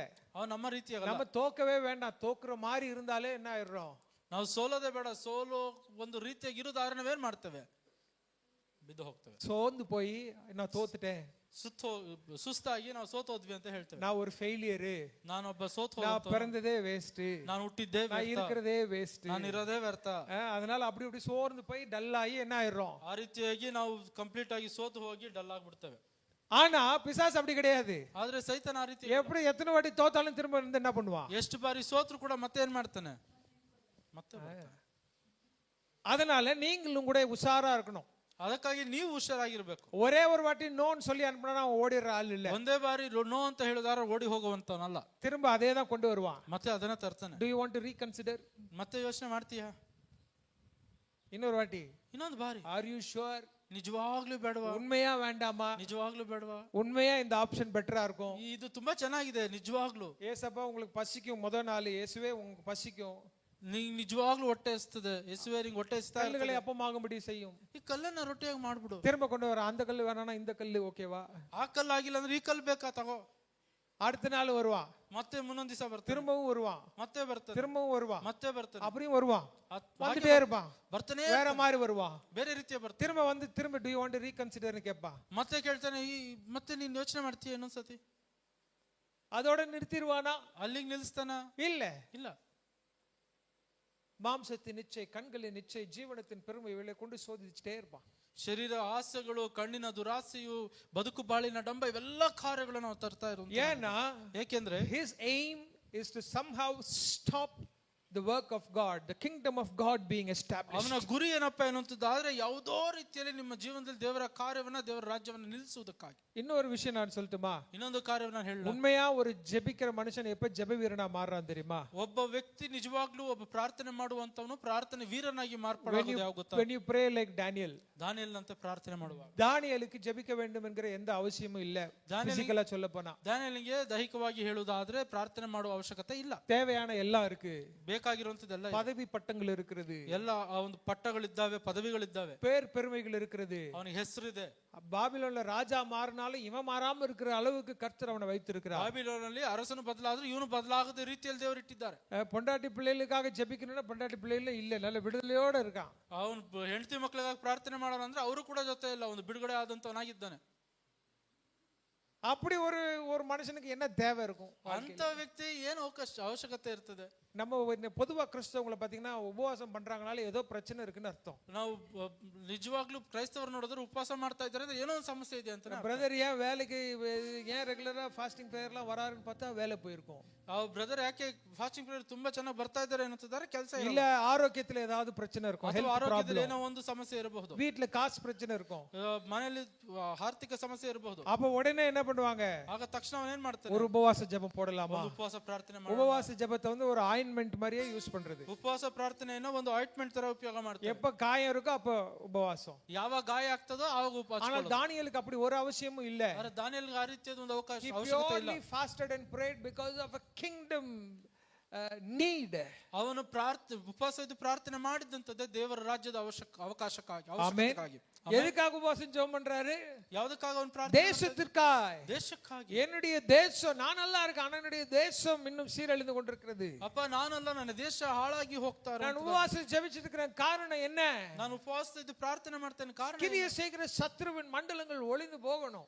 ತಪ್ಪಾದ ಕಾರ್ಯಗಳನ್ನು ಮಾಡ್ತಾ ಇರೋ ಸೈತಾನನ ಕಾರ್ಯಗಳು ಒಡೆದು ಹೋಗ್ಬೇಕು. அதனால உபவாசத்தை ஜெபிக்கிறார். ಅದಕ್ಕಾಗಿ ನಾನು ಉಪವಾಸ ಪ್ರಾರ್ಥನೆ. அப்படி ஜெபிக்கிற ஒரு ஜெப வளர்ச்சி நமக்குள்ள தேவை. ಆ ರೀತಿಯಲ್ಲಿ ಪ್ರಾರ್ಥನೆ ಮಾಡುವಂತ ಆಸೆ ನಮ್ಮಲ್ಲಿ ಬೇಕಾಗಿದೆ. ஆனா ಆದ್ರೆ முதல் நாளே வந்த பதில, ಮೊದಲನೇ ದಿನವೇ ಬಂದಂತ ಒಂದು 21 நாட்கள் 21 ದಿನಗಳು தடை செய்து வைத்திருக்கிறார். ತಡೆಯಾಗಿ ನಿಂತಾಯಿತು. அப்ப இன்னைக்கு நம்முடைய வாழ்க்கையில தடைகள் இருக்கிறதா, ಇವತ್ತು ನಿಮ್ಮ ಜೀವನದಲ್ಲಿ ಯಾವ್ದಾದ್ರು ತಡೆಗಳಿದ್ದಾವ, what you need to do ನೀವು ಮಾಡಬೇಕಾಗಿರುವಂತದ್ದು is to kneel down and pray. ದೇವರ ಸನ್ನಿಧಿಯಲ್ಲಿ ಮೊಣಕಾಲೂರಿ தடைகள் மாறுற வரைக்கும் ஜெபம் பண்ணுங்க. ತಡೆಗಳು ಬದಲಾಗುವವರೆಗೂ ಪ್ರಾರ್ಥನೆ ಮಾಡ್ರಿ. முதல் நாள் இவன் பதில் ஜெபம் பண்ண முழங்கால் படியிட்ட உடனே பதில் அங்கிருந்து வந்து விட்டது. ಮೊದಲನೇ ದಿನ ಅವನು ಪ್ರಾರ್ಥನೆ ಮಾಡೋದಕ್ಕೆ ಮೊಣಕಾಲು ಊಡಿದ ಕೂಡಲೇ ಅವನು ಉತ್ತರ ಸಿಕ್ಕಿಬಿಡ್ತು. ஆனால் ಆದ್ರೆ சாத்தானுடைய கிரியைகள் தடை செய்து கொண்டிருக்கு. ಸೈತಾನನ ಕ್ರಿಯೆಗಳು ತಡೆ ಮಾಡುವಾಗ அப்ப என்ன நடக்குது பாருங்க. ಅಲ್ಲೇನ್ ನಡೀತಾ ಇದೆ ನೋಡ್ರಿ. 13வது வசனம். 13ನೇ ವಚನ. ம். ம். ம். ம். ம்.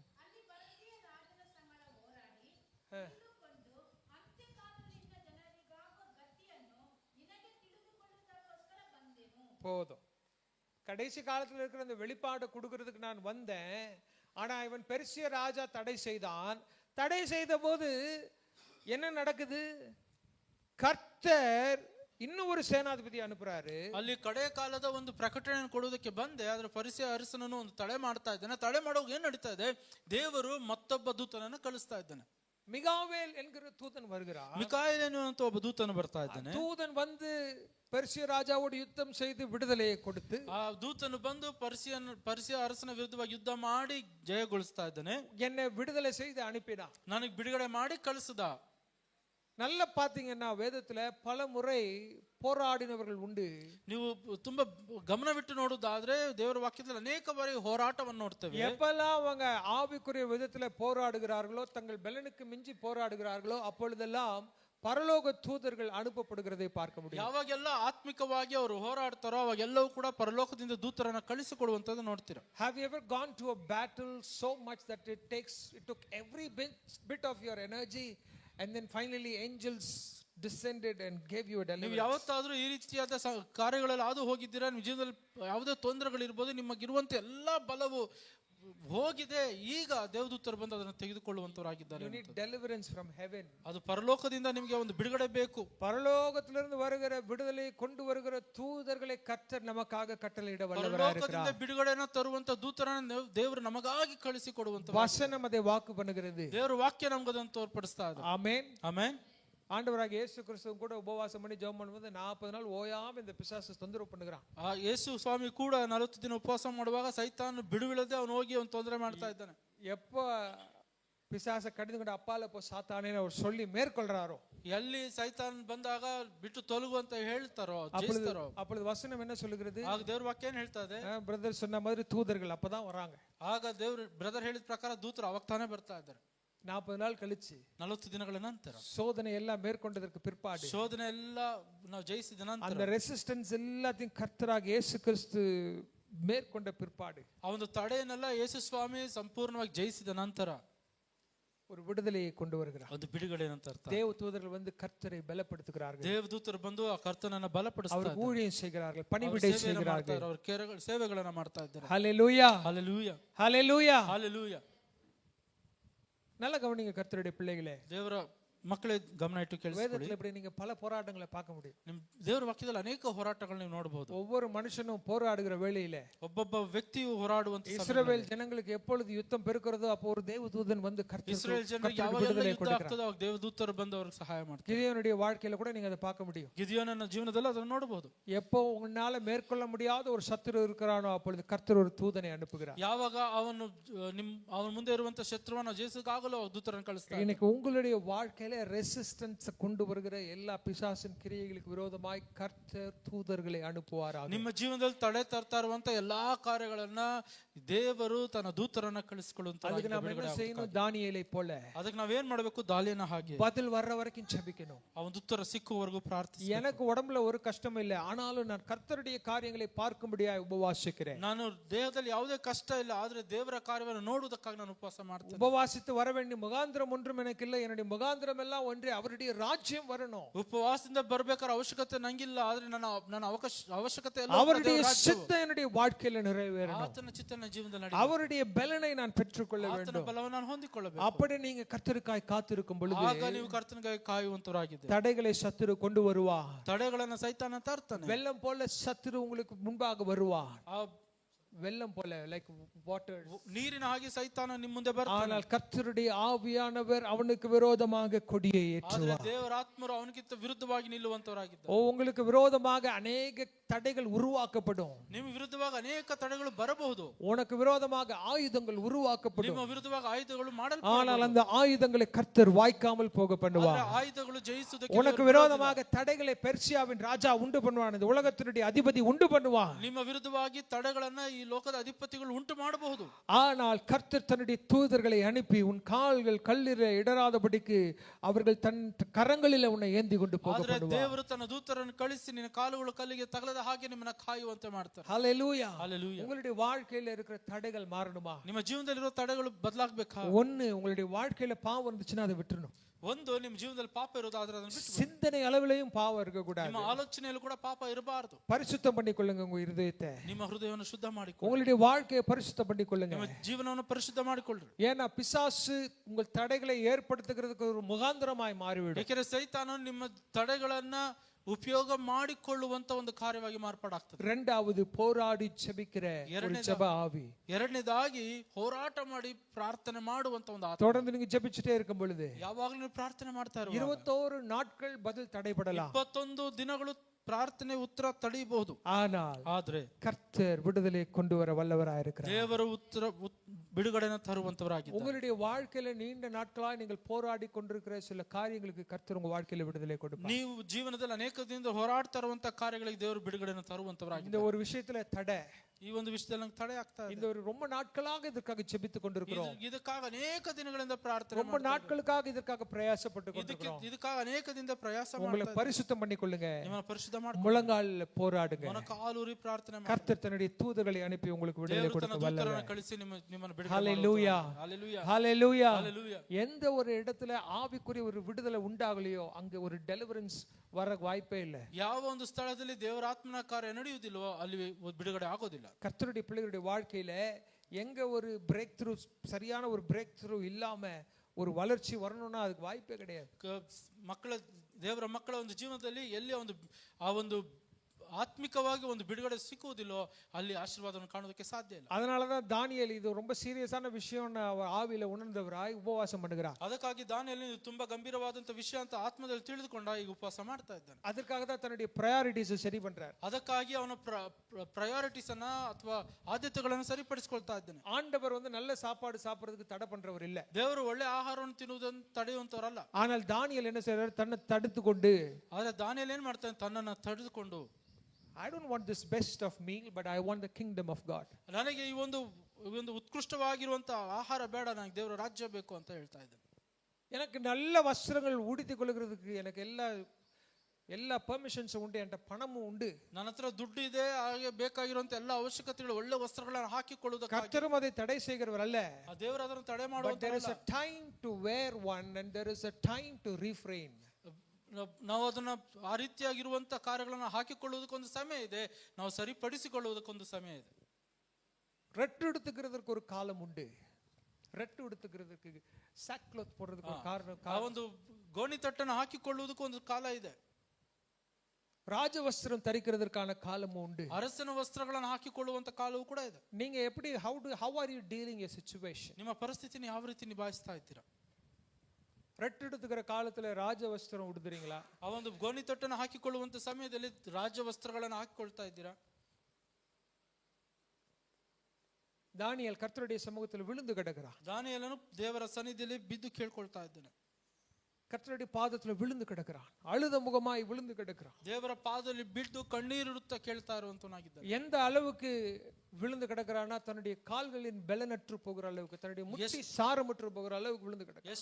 ಎಷ್ಟು ಮಟ್ಟಿಗೆ ಅವನು ಪ್ರಾರ್ಥನೆ ಮಾಡ್ತಾ ಇದ್ದಾನೆ ಅಂತಿದ್ದಾರೆ, ತನ್ನ ಕಾಲುಗಳಲ್ಲಿರುವಂತ ಬಲ ಇಲ್ಲ, ಮೊಣಕಾಲುಗಳು ಕೂಡ ಬಲ ಇಲ್ಲದೆ ಹೋದಂತವಾಗಿದ್ದಾವೆ. உங்களுடைய வாழ்க்கையில, ನಿಮ್ಮ ಜೀವನದಲ್ಲಿ நீங்க அப்பேற்பட்ட காத்திருப்புக்குள்ளாய் வரணும்னு கர்த்தர் எதிர்பார்க்கிறார். ಆ ರೀತಿಯಾದ ಕಾಯುವಿಕೆಯಲ್ಲಿ ಬರಬೇಕು ಅಂತ ದೇವರು ಎದುರು ನೋಡ್ತಾ ಇದ್ದಾರೆ. Not that he wants to see you that way. ನೀವನ್ನ ಆ ರೀತಿ ನೋಡಬೇಕು ಅಂತಲ್ಲ, ஆனால் கர்த்தர் உங்களை கொண்டு தன்னுடைய வல்லமையை வெளிப்படுத்தும்படியாக, ಆದ್ರೆ ದೇವರು ನಿಮ್ಮ ಮುಖಾಂತರವಾಗಿ ತನ್ನ ಒಂದು ಬಲವನ್ನ ಪ್ರಕಟಪಡಿಸುವುದಕ್ಕಾಗಿ. அதற்கு பின்பாக கடைசி காலங்களில் உள்ள காரியங்களை கர்த்தர் தானியேலுக்கு வெளிப்படுத்துகிறார். ಅದಾದ ನಂತರ ಕಡೆಯ ಕಾಲದಲ್ಲಿರುವಂತ ಕಾರ್ಯಗಳನ್ನು ದೇವರು ದಾನಿಯೇಲನಿಗೆ ಪ್ರಕಟಣೆ ಮಾಡ್ತಾ ಇದ್ದಾರೆ. கர்த்தர் விடுதலை கொண்டு வருகிறவர். ದೇವರೊಂದು ಬಿಡುಗಡೆಯನ್ನು ತರುವಂತ உங்க வாழ்க்கையில கர்த்தர் ஒரு நோக்கத்தோட அழைச்சிருந்தா எந்த பிசாசு ரெசிஸ்டன்ஸை கொண்டு வந்தாலும் அதை மாற்ற கர்த்தரால முடியும். ದೇವರು ನಿಮ್ಮ ಜೀವನದಲ್ಲಿ ಒಂದು ತನ್ನ ಉದ್ದೇಶವನ್ನು ನಡೆಸುವಂತವರಾಗಿದ್ದಾರೆ. ಯಾವುದೇ ಸೈತಾನನು ತಡೆಯನ್ನು ತರುವುದಾದ್ರೆ ದೇವರು ಅದನ್ನು ತೆಗೆದು தடைகள் இன்னும் மாறலன்னா ரெண்டே காரணம் தான்.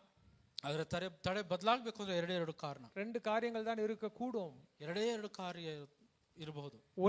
ಒಂದು நம்முடைய வாழ்க்கையில இன்னும் ನಮ್ಮ ಜೀವನದಲ್ಲಿ ಇನ್ನೂ ಪಾಪ ಇರುವಂತ, இன்னும் விட வேண்டிய காரியங்களை நம்ம விட்டு விடாமல் இருக்கும். ನಾವು ಬಿಟ್ಟು ಬಿಡಬೇಕಾಗಿರೋ ಕಾರ್ಯಗಳು ಇನ್ನೂ ಬಿಡದೇ ಇರುವ, சரியான விதத்துல மனம் திரும்பல, ಸರಿಯಾಗಿ ನಾವು ಮನಸಾಂತರ ಹೊಂದಲಿಲ್ಲ. அப்படி பண்ணி நாம பாவங்களை விட்டு அறிக்கை செய்து கர்த்தருடைய சமூகத்தில் சீர் பொருந்தி ஜெபிப்போமே. ಆ ರೀತಿ ಇರುವುದಾದ್ರೆ ನಮ್ಮ ಪಾಪಗಳನ್ನು ದೇವರ ಸನ್ನಿಧಿ ಕೊಟ್ಟು ನಾವು ಪಶ್ಚಾತ್ತಾಪಪಟ್ಟು ಅದರೊಂದಿಗೆ ಕಣ್ಣೀರುತ್ತಾ ಪ್ರಾರ್ಥನೆ ಮಾಡುವಂತ கர்த்தர் நம்மை நிலைநிறுத்த நமக்கு விடுதலை கொடுக்க வல்லவராய். ದೇವರು ನಮ್ಮ ಪರಿಸ್ಥಿತಿಗಳಿಂದ ನಮ್ಮನ್ನು ಬಿಡುಗಡೆ ಮಾಡೋದಕ್ಕೆ ಶಕ್ತರಾಗಿದ್ದಾರೆ. இரண்டாவது, நீங்க நீண்ட நாட்களாக சில காரியங்களுக்காக ஜெபிச்சிட்டு இருக்கீங்க. ಎರಡನೇ ಕಾರ್ಯ, ಅನೇಕ ದಿನಗಳಿಂದ ಒಂದು ಕಾರ್ಯಕ್ಕಾಗಿ ಪ್ರಾರ್ಥನೆ விடுதலை வரல, ಇನ್ನ ಬಿಡುಗಡೆ ಬಂದಿಲ್ಲ, இன்னும் சத்ருவின் கிரியை அப்படியே இருக்கு, ಇನ್ನ ಸೈತಾನ ಕಾರ್ಯ ಹಾಗೆ இன்னும் பிசாசின் போராட்டங்கள் இருந்து கொண்டே இருக்கு. ಇನ್ನ ಸೈತಾನ ಹೋರಾಟದಲ್ಲೇ ಇರುವಂತವರಾಗಿದ್ದಾರೆ. அப்படினா காரியம் என்னன்னா, ಹಾಗಾದ್ರೆ ಮಾಡಬೇಕಾಗಿರುವಂತದ್ದು, நீங்கள் இன்னும் அதிகமாய் கர்த்தருடைய சமூகத்தில் காத்திருந்து ஜெபிக்கணும். ಇನ್ನ ಅಧಿಕವಾಗಿ ದೇವರ ಸನ್ನಿಧಿಯಲ್ಲಿ ಕಾದು ಪ್ರಾರ್ಥನೆ ಮಾಡಬೇಕು. போராட்டம் பெருசா இருந்தா வெற்றியும் பெருசா இருக்கும். ಹೋರಾಟ ದೊಡ್ಡದಾಗಿರುವುದಾದ್ರೆ ಜಯವೂ ದೊಡ್ಡದಾಗಿರುತ್ತದೆ. You need to gear up to that. ನೀವು ಅದಕ್ಕೆ ಮಾಡಬೇಕಾಗಿರುವಂತದ್ದಾಗಿ முழங்கால் படியிட்டு ஜெபிக்கணும், ಮೊಣಕಾಲೂರಿ ಪ್ರಾರ್ಥನೆ ಮಾಡಬೇಕು. ஹalleluya, ஹalleluya, ஹalleluya, ஹalleluya. கர்த்தர் தன்னுடைய தூதர்களை உங்களுக்காய் அனுப்ப அவர் சித்தமுள்ளவர். ದೇವರು ತನ್ನ ದೂತರನ್ನು ನಿಮಗಾಗಿ ಕಳಿಸೋದಕ್ಕೆ ಸಿದ್ಧರಾಗಿದ್ದಾರೆ. கர்த்தர் புதிய வெளிப்பாடுகளை உங்களுக்கு கொடுக்க ದೇವರು வல்லவராய் ಹೊಸದಾದ இருக்கிறார். ಪ್ರಕಟಣೆಗಳನ್ನು ನಿಮಗೆ ಕೊಡುವಂತವರಾಗಿದ್ದಾರೆ. கர்த்தர் உங்களுடைய ஊழியத்தை குறித்த, உங்களுடைய வாழ்க்கை குறித்த, உங்களுடைய குடும்பத்தை குறித்த காரியங்களை கர்த்தர் உங்களுக்கு வெளிப்படுத்துவார். ದೇವರು ನಿಮ್ಮ ವಿಷಯವಾಗಿ, ನಿಮ್ಮ ಸೇವೆ ವಿಷಯವಾಗಿ, ನಿಮ್ಮ ಜೀವನದ ವಿಷಯವಾಗಿ ಪ್ರಕಟಣೆಗಳನ್ನು ತೋರ್ಪಡಿಸುವಂತವರಾಗಿದ್ದಾರೆ. இன்னைக்கு நாம ஜெபிப்போமா? ನಾವು ಇವತ್ತು ಪ್ರಾರ್ಥನೆ ಮಾಡೋಣ. ஒருவேளை ಒಂದು உங்களுடைய இருதயத்துல பாவம் இருக்குமே ஆனால், ನಿಮ್ಮ ಹೃದಯದಲ್ಲಿ ಪಾಪವಿತ್ತು ಅನ್ನುವಂಥದ್ದಾದ್ರೆ, உங்களுடைய வாழ்க்கையில ரகசிய பாவம் இருக்குமே ஆனால், ನಿಮ್ಮ ಜೀವನದಲ್ಲಿ ರಹಸ್ಯ ಪಾಪಗಳಿದ್ದಾವೆ ಅನ್ನುವಂಥದ್ದು, வாழ்க்கையினுடைய ஆசீர்வாதத்திற்கு, உங்க விடுதலைக்கு, ನಿಮ್ಮ ಜೀವನದ ಆಶೀರ್ವಾದಕ್ಕಾಗಿ, ಬಿಡುಗಡೆಗಾಗಿ அதுவே தடையாக மாறிடும். ಅವೇ ತಡೆಯಾಗಿರುವಂತ, அது இல்லாதபடிக்கு அப்படியே ஜெபம் பண்ணுவோமா? ಅವಿಲ್ಲದ ಹಾಗೆ ನಾವು ಪ್ರಾರ್ಥನೆ ಮಾಡೋಣ. ஆண்டவரே, என்னை பலிபீடத்துல அர்ப்பணிக்கிறேன். ಅಪ್ಪ, ನನ್ನನ್ನು ನಿಮ್ಮ ಬಲಿಪೀಠದಲ್ಲಿ ಒಪ್ಪಿಸಿಕೊಡ್ತೇನೆ. உமக்கு பிரியமில்லாத காரியங்களை என்னுடைய வாழ்க்கையில இருந்து எடுத்து போடும். ನಿಮಗೆ ಇಷ್ಟವಿಲ್ಲದಿರೋ ಕಾರ್ಯಗಳನ್ನು ಜೀವನದಲ್ಲಿ ತೆಗೆದು ಹಾಕಿ. என்னுடைய வாழ்க்கையில எந்த விதமான பாவமும் வேண்டாம். ನನ್ನ ಜೀವನದಲ್ಲಿ ಯಾವುದೇ ರೀತಿಯಾದ ಪಾಪವೂ ಬೇಡ. என் இருதயத்தின் நினைவுகள் உங்களுக்கு பிரியமா இருக்கட்டும். ನನ್ನ ಹೃದಯದ ಆಲೋಚನೆಗಳು ನಿಮಗೆ ಇಷ್ಟವಾಗಿರುವಂತ, என்னுடைய வாயின் வார்த்தைகள் உமக்கு பிரீதியாக இருக்கட்டும். ನನ್ನ ಬಾಯಿಯ ಮಾತುಗಳು ನಿಮಗೆ ಇಷ್ಟವಾಗಿರುವಂತವಾಗಲಿ. என்னுடைய இருதயத்தின் தியானங்கள் உமக்கு பிரியமா இருக்கட்டும். ನನ್ನ ಹೃದಯದ ಆಲೋಚನೆಗಳು ನಿಮಗೆ ಇಷ್ಟವಾಗಿರುವಂತ, என்னுடைய கண்களின் காட்சிகள் ஆண்டவரே உமக்கு பிரியமா இருக்கட்டும். ನನ್ನ ಕಣ್ಣುಗಳನ್ನು ನೋಡುವಂತ ಕಾರ್ಯಗಳು ನಿಮಗೆ ಇಷ್ಟವಾಗಿರುವಂತ, ஆண்டவரே, என்னுடைய இருதயத்துல what I cherish, Lord, let it be something about you, Lord. ನನ್ನ ಹೃದಯದಲ್ಲಿ ನಾನು ಮಾಡುವಂತ ಆಲೋಚನೆಗಳೆಲ್ಲವೂ ನಿಮ್ಮ ಬಗ್ಗೆ ಆಗುವಂತ. ஆண்டவரே, என் இருதயத்துல நான் பாவத்தை கர்த்தாவே நினைத்திருப்பேன், இருதயத்தை கர்த்தரென்று கழுவுவீராக. ಅಪ್ಪ, ನನ್ನ ಹೃದಯದಲ್ಲಿ ಪಾಪ ಇಟ್ಟುಕೊಳ್ಳುವುದಾಗಿರುವುದಾದ್ರೆ ನನ್ನ ಹೃದಯ ತೊಳೆಯಬೇಕಾಗಿ ಕೇಳಿಕೊಳ್ಳುತ್ತೇನೆ. ஹalleluya. என்னுடைய வாழ்க்கையை கர்த்தர் பரிசுத்தப்படுத்துங்க ஆண்டவரே. ಎಲ್ಲರೂ ಹೇಳಿ, ಅಪ್ಪ, ನನ್ನನ್ನು ಪರಿಶುದ್ಧ ಮಾಡು. என்னுடைய எல்லைகள் எல்லாம் பரிசுத்தமா ನನ್ನ இருக்கட்டும். ಆಲೋಚನೆಗಳೆಲ್ಲ ಪರಿಶುದ್ಧವಾಗಿರಲಿ. ஆண்டவருடைய சமூகத்துல அப்படியே உங்களை ஒப்பு கொடுத்து சொல்லுங்க. ಹಾಗೆ ದೇವರ ಸನ್ನಿಧಿಯಲ್ಲಿ ಒಪ್ಪಿಸಿಕೊಟ್ಟು, வேண்டாத பழக்கங்கள், ಕೆಟ್ಟಾದ வேண்டாத நட்புகள், ಬೇಡದೇ ಇರುವಂತ ಆಲೋಚನೆ, வேண்டாத வார்த்தைகள், ಬೇಡದೇ ಇರುವಂತ ಮಾತುಗಳು, வேண்டாத காட்சிகள் ಬೇಡದೇ ಇರುವಂತ ಕಾರ್ಯಗಳು ஆண்டவரே என்னுடைய வாழ்க்கையிலிருந்து எடுத்து போடப்படட்டும். ನನ್ನ ಜೀವನದಿಂದ ತೆಗೆದು ಹಾಕಿ. ஓ, சாத்தானுக்குரிய எதுவும் எனக்கு வேண்டாம். ಸೈತಾನನ ಯಾವುದೇ உலகத்திற்குரிய எதுவும் எனக்கு வேண்டாம். ಲೋಕದ ಪ್ರಕಾರವಾದ ಕಾರ್ಯಗಳು ಯಾವುದೇ, என்னுடைய இருதயத்தின் ஏக்கம் எல்லாம் உமக்கு பிரியமாக இருக்கிறது ನನ್ನ ஆண்டவரே. ಹೃದಯದಲ್ಲಿ ಯಾವುದೇ ಕಾರ್ಯಗಳು ನಿಮ್ಮ ಇಷ್ಟವಲ್ಲದೆ நம்முடைய பிள்ளைகளுடைய வாழ்க்கைக்கு கர்த்தாவே இந்த பாவம் தடையாக இராதபடிக்கு கர்த்தர் கழுவுவீராக. ಅಪ್ಪ, ನಿಮ್ಮ ಮಗನ ಜೀವನದಲ್ಲಿ ಪಾಪವು ತಡೆಯಾಗಿರದೆ ಅವರನ್ನು ತೊಳಿಬೇಕಾಗಿ ಕೇಳಿಕೊಳ್ತೇನೆ. அநேக மேலான திட்டங்களை இந்த அற்ப பாவத்தினாலே இழந்து போனவர்கள் அநேகர் உண்டல்லவா? ಅಪ್ಪ, ನಿಮ್ಮ ಮೇಲಾದ ಉದ್ದೇಶಗಳಿಂದ ಪಾಪಗಳ ಮುಖಾಂತರವಾಗಿ ಕಳೆದುಕೊಂಡಂತದ್ದು ಇದೆಯಲ್ಲ. பாவத்தின் நிமித்தமாக கர்த்தாவே ஊழியத்தினுடைய மகிமையை இழந்து போன எத்தனையோ பேரை நாங்க பாக்குறோம், வேதத்திலேயே எத்தனையோ பேரை பாக்குறோம்.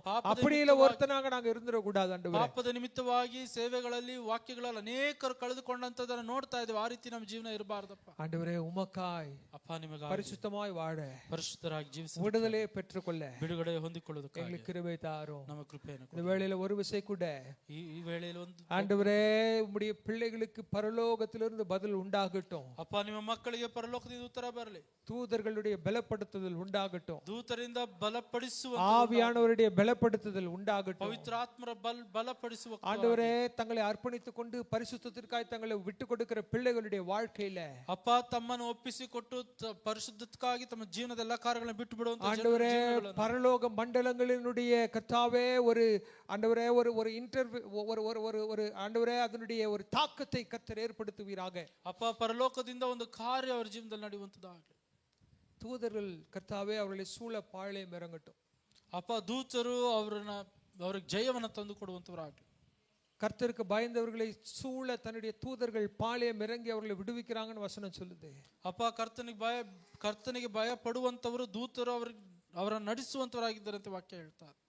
Yes Lord. ಅಪ್ಪ ನಿಮಗೆ ಸ್ತೋತ್ರ. நம்முடைய பிள்ளைகளுடைய யுத்தங்களிலே தூதர்கள் பாளையம் இறங்குவார்களாக. ಅಪ್ಪ ನಿಮ್ಮ ಮಕ್ಕಳ ಯುದ್ಧಗಳಲ್ಲಿ ದೂತರು ಇಳಿದು ಬರುವಂತವರಾಗಲಿ. ದಂಡ ஆண்டவரே உம்முடைய ஹalleluya சேனைகளின் கர்த்தர் ஆண்டவரே எப்படி இஸ்ரவேலுக்கு யுத்தம் செய்தாரோ அப்படியே நம்முடைய பிள்ளைகளுக்கு யுத்தம் செய்வீராக. ಅಪ್ಪ ಸೈನ್ಯಗಳ ಕರ್ತನು ಯಾವ ರೀತಿ ಇಸ್ರಾಯೇಲ್ ಯುದ್ಧ ಮಾಡ್ತಾ ಇದ್ರು ಅದೇ ರೀತಿಯಾಗಿ ತಂದೆಪ್ಪ ನಿಮ್ಮ ಮಕ್ಕಳಿಗಾಗಿ ಯುದ್ಧ ಮಾಡಬೇಕು. Lord, I pray that let this be a season of divine interventions. ಅಪ್ಪ ನಾನು ಪ್ರಾರ್ಥನೆ ಮಾಡ್ತೇನೆ ಈ ಒಂದು ಕಾಲವು ಅಪ್ಪ ದೈವಿಕವಾದಂತ ಒಂದು ಮಧ್ಯಸ್ಥಿಕೆ ಒಂದು ಕಾಲವಾಗ್ಲಿ. ஏன்னா உன்னதத்தின் பலன் எங்களுக்கு வேணும் ஆண்டவரே. ಅಪ್ಪ ನಮಗೆ ಅಪ್ಪ ಉತ್ಕೃಷ್ಟವಾದಂತ ಬಲ உன்னதத்தின் பலன் எங்களுக்கு வேணும் ஆண்டவரே. ನಿಮ್ಮ ಬಲ ನಮಗೆ ಬೇಕು. இயற்கைக்கு அப்பாற்பட்ட சூப்பர் நேச்சுரல் வல்லமை எங்களுக்கு வேணும் ஆண்டவரே. ಅಪ್ಪ ಆತ್ಮಿಕ ಬಲವು ಅಲೌಕಿಕವಾದಂತ ಬಲವು ನಮಗೆ ಬೇಕು. தடைகள் உடையணும் ராஜா. ಅಪ್ಪ ತಡೆಗಳನ್ನು தானியேலுடைய வாழ்க்கையில உண்டான அந்த டெலிவரன்ஸ் கர்த்தாவே எங்களுக்கு வேணும் ஆண்டவரே. ಅಪ್ಪ ದಾನಿಯೇಲ್ ಜೀವನದಲ್ಲಿ ಉಂಟಾದ ಬಿಡುಗಡೆ ನಮಗೆ ಬೇಕು.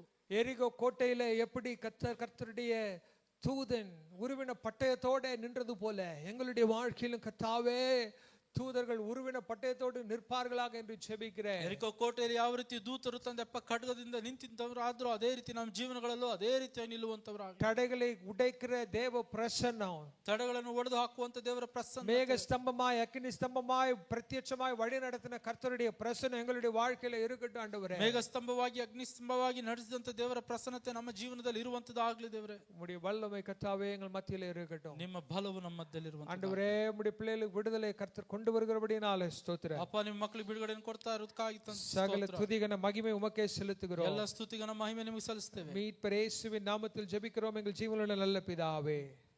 ನಮ್ಮ ಕರ್ತನಾದ ಯೇಸು ಸ್ವಾಮಿ ಹೆಸರಿನಲ್ಲಿ ಬೇಡಿಕೊಳ್ತೇವೆ ತಂದೆಯೇ. ಆಮೆನ್. ಆಮೆನ್. ಆಮೆನ್. ಆಮೆನ್.